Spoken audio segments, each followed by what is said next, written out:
Hello and welcome to today's 15 Minutes of Fire. I'm Bernadette L. Harris. I'm the president and CEO of the BTB Advisory Firm. We are a small business advisory and accounting firm.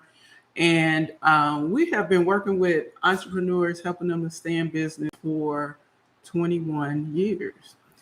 So today we are going to talk about a topic that is very, very important to all business owners, and it's definitely something that is very near and dear to me as a forensic accountant. And we're going to talk about data security. One of the things that I've realized or learned in working with small business is that a lot of times they do not put a lot of emphasis or care into securing the data that they have access to. Sometimes I don't think it's ever malicious. I think that a lot of times it's just because they haven't thought about it. They just don't think about the data that they have and the responsibility that they have to keep that data safe.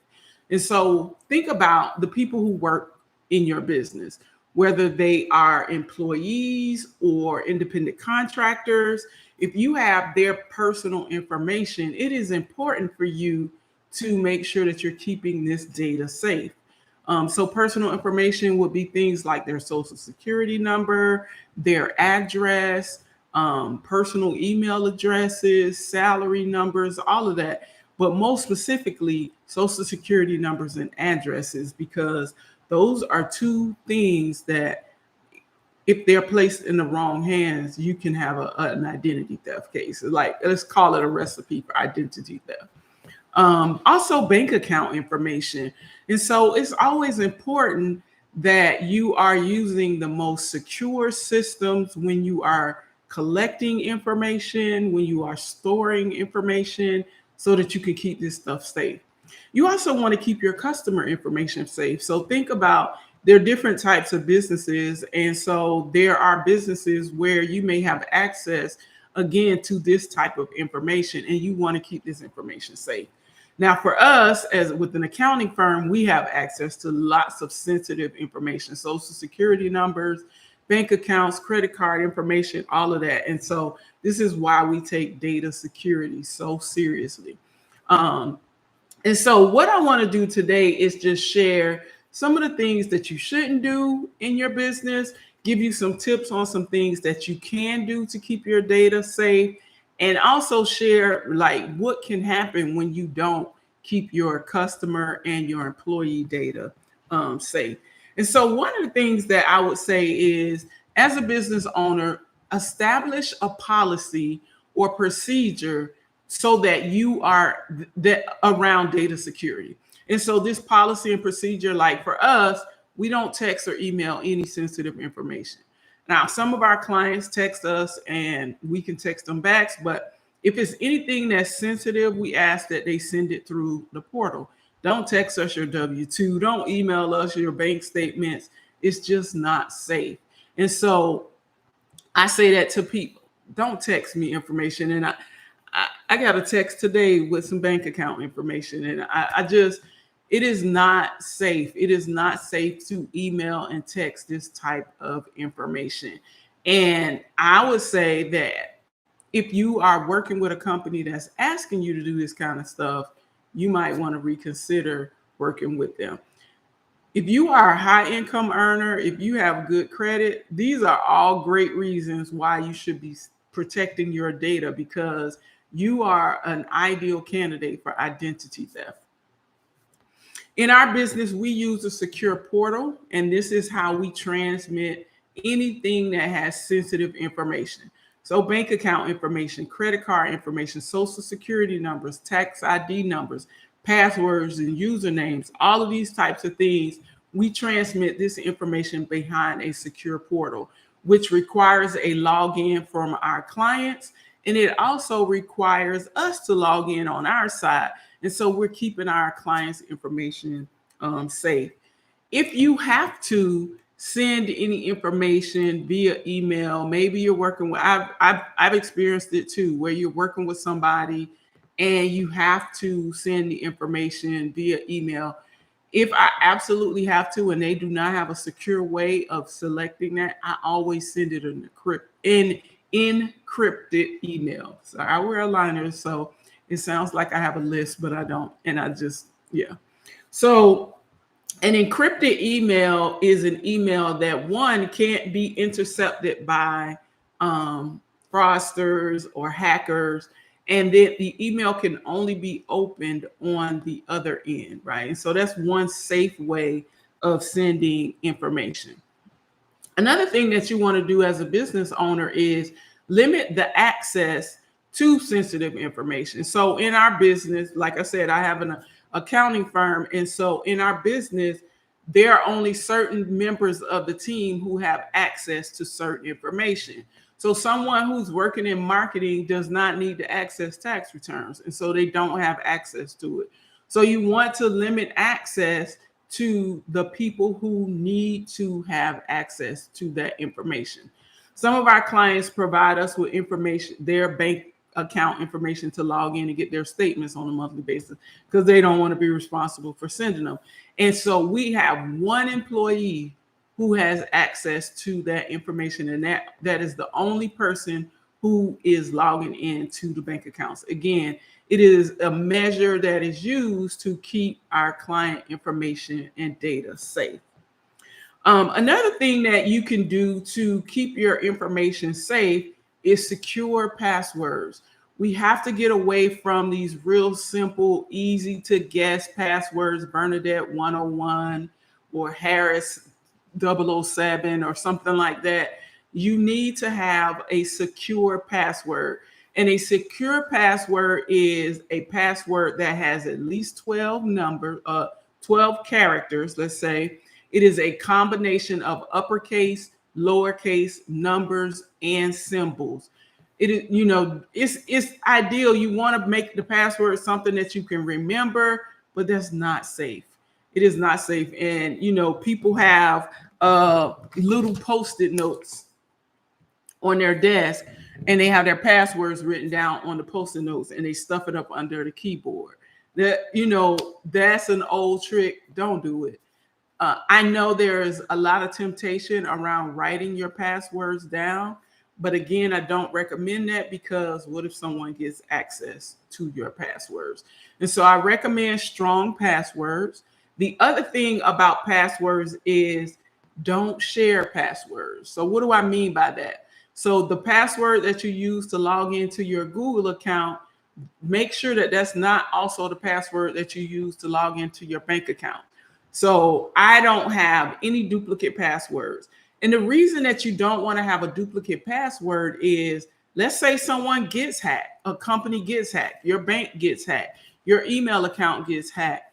The hacker is counting on the fact that you are going to reuse that password, and they will try to access your other information with the password that they were able to hack into.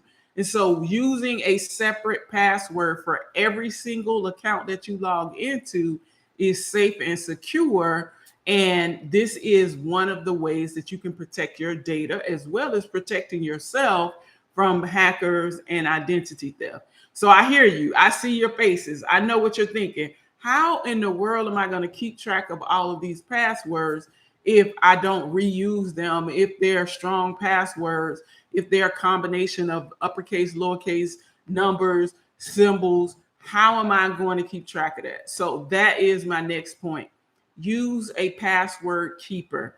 Password keepers are a way of storing your username and logins so that you can keep track of all of these things. Good evening, Jewel. Hey, thanks for being here.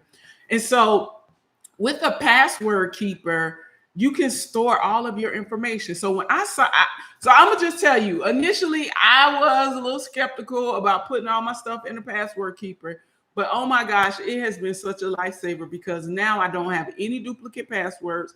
All of my passwords are saved into this secure system. And when I log into certain bank accounts and certain accounts, I'm able to do that. And one of the things that my password keeper helped me to realize is I realized how many logins I actually have. It is unbelievable when you think about all of the things that you log into for your business. Just your business alone is a numerous amount of accounts. But then think about all the personal accounts that you have that you log into. So it could be your bank accounts. It could be the accounts for shopping. So my Macy's account and my, all of those kinds of accounts are also saved in my password keeper. The other benefit of having a password keeper is this is a great tool to go with your estate plan. Because if something happens to you, your family will need access to your accounts, and having everything saved in a password keeper is just going to give them one less thing to be worried about. And so password keepers are a way to keep your data safe. They are a way to store your passwords. They're a way to ensure that you're not reusing passwords. They are a way to make sure that you are using strong passwords, because password keepers also generate strong passwords for you. And so that's one that I recommend. So I will, after this video, I will put the link to the password keeper that I use. And it's an affiliate link. I think I'll get a few dollars if you actually use it. And you may get something off too. I'm not even sure, honestly, but I'll put the link to the one that I use. But it definitely is a great tool. And no, it's not expensive. I have a package. I pay $48 a year for it, for the package that I have. And it is a huge lifesaver. And so I have it, and it's saved in my browser. And I also have the app on my phone. So if I need to log into any of my accounts on my phone, my passwords are also saved on my, I'm able to do that from my phone very safely and securely. So I talked about the password keeper, no repeat passwords. The last thing that I want to share is the importance of making sure that you have malware software on your computer, as well as antivirus software on your computer, that they are updated and that you are running them regularly, because this is a great way to make sure that you don't have any malware on your computer.